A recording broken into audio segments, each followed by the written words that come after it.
Future city ప్రాజెక్టులో కీలక ఘట్టానికి HMDA శ్రీకారం చుట్టింది.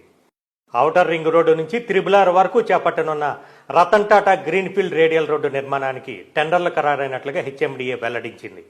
4030 కోట్లతో చేపట్టనున్న 41.5 కిలోమీటర్ల రోడ్డు నిర్మాణం 2 ప్యాకేజీల్లో నిర్మించాలని నిర్ణయించిన విషయం తెలిసిందే. మొదటి ప్యాకేజీ టెండర్లను మెస్సర్స్ రిత్విక్, రెండో ప్యాకేజీ టెండర్లను ఎల్ఎన్టీ సంస్థలు దక్కించుకున్నాయి. ఔటర్ రింగ్ రోడ్డు రావేరియాల్ ఇంటర్చేంజ్ నుంచి త్రిబులార్ ఆమన్గల్ వరకు నిర్మించాలని నిర్ణయించారు. ప్రస్తుతం 6 లైన్ల రోడ్డు చేపట్టనున్నారు. దీన్ని భవిష్యత్తులో 8 లైన్లకు పెంచేందుకు స్థలాన్ని కూడా కేటాయించారు. ఈ రోడ్డుకి ఇరువైపులా సర్వీస్ రోడ్డుతో పాటు 3 మీటర్ల సైకిల్ ట్రాక్, 2 మీటర్ల ఫుట్పాత్ కూడా నిర్మించనున్నారు. మొదటి దశలో ఓఆర్ఆర్ రావేరియాల్ ఇంటర్చేంజ్ నుంచి మీర్ఖాన్పేట వరకు 1665 కోట్లతో 19.2 కిలోమీటర్ల రోడ్డు నిర్మించాలని నిర్ణయించారు. రెండో దశలో మీర్ఖాన్పేట నుంచి త్రిబులార్ ఆకుతోటపల్లి వరకు